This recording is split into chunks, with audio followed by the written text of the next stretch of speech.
Assalamualaikum warahmatullahi wabarakatuh.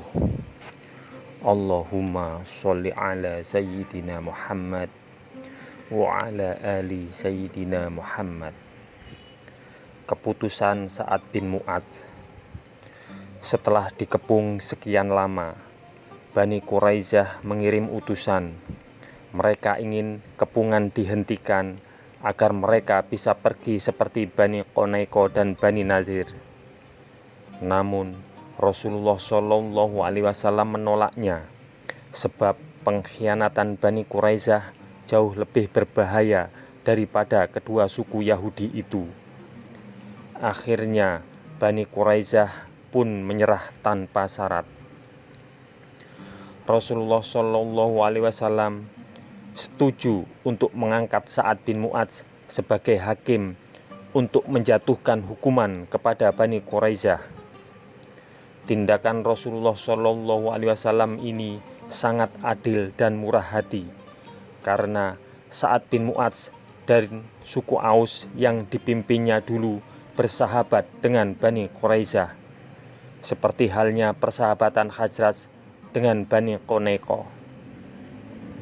Bani Quraisyah sendiri menyambut gembira keputusan itu.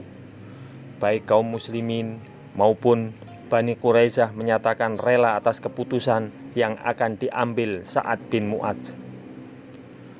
Pada saat itu, Sa'ad masih berada di kemah seorang tabib wanita yang dengan sukarela mengobati para prajurit muslim yang terluka.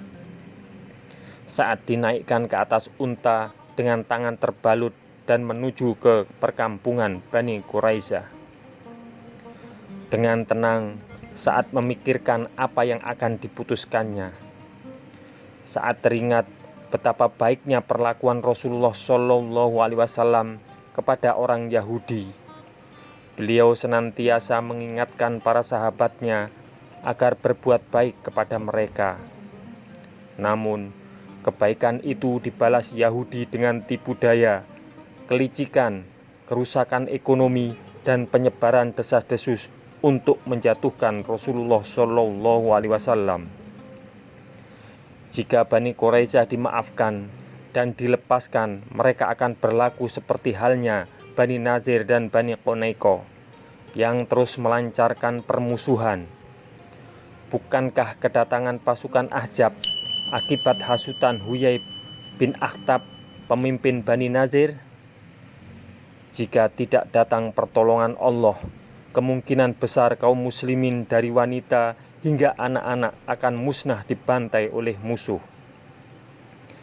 Di hadapan kaum muslimin dan orang Yahudi, Sa'ad bin Mu'adz berkata, "Aku memutuskan untuk membunuh kaum pria Bani Quraisyah, membagi harta benda mereka, serta menawan anak-anak dan kaum wanitanya."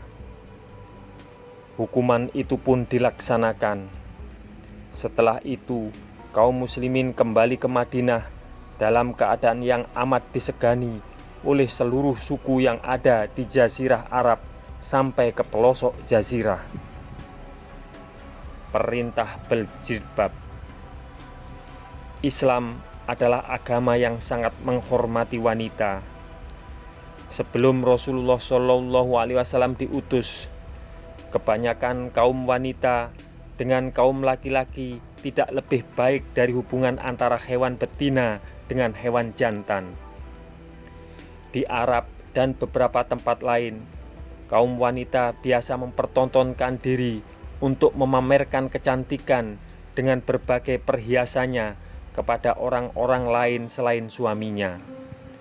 Wanita-wanita seperti itu biasa bertukar pandang dan saling melontarkan kata-kata pujian yang manis kepada kaum lelaki. Wahyu yang dibawa Rasulullah SAW mengatur hubungan antara wanita dan pria menjadi hubungan yang saling membantu sebagai sesama saudara dengan penuh kasih sayang. Hak dan kewajiban wanita serta laki-laki sama, hanya saja dengan cara yang sopan. Laki-laki diberi kelebihan dalam beberapa hal. Peristiwa diganggunya wanita muslimah oleh orang Yahudi dan munafik membuat Rasulullah Shallallahu Alaihi Wasallam berpikir sungguh-sungguh untuk mencegahnya. Seandainya para muslimah menutup auratnya, tentu mereka akan lebih dikenal dan terjaga. Rasulullah Shallallahu Alaihi Wasallam sendiri telah lebih dahulu memberi contoh dengan memerintahkan istri-istrinya mengenakan hijab atau tabir jika ada tamu yang datang ke rumah beliau. Dalam keadaan ini Allah berfirman, dan orang-orang yang menyakiti orang-orang mukmin dan mukminat tanpa kesalahan yang mereka perbuat, maka sesungguhnya mereka telah memikul kebohongan dan dosa yang nyata. Hai Nabi, katakanlah kepada istri-istrimu, anak-anak perempuanmu, dan istri-istri orang mukmin, hendaklah mereka mengulurkan jilbabnya ke seluruh tubuh mereka. Yang demikian itu supaya mereka lebih mudah untuk dikenal. Karena itu mereka tidak diganggu, dan Allah adalah Maha Pengampun lagi Maha Penyayang. Sesungguhnya jika tidak berhenti orang-orang munafik dan orang-orang yang berpenyakit dalam hatinya dan orang-orang yang menyebarkan kabar bohong di Madinah dari menyakitimu, niscaya kami perintahkan kamu untuk memerangi mereka.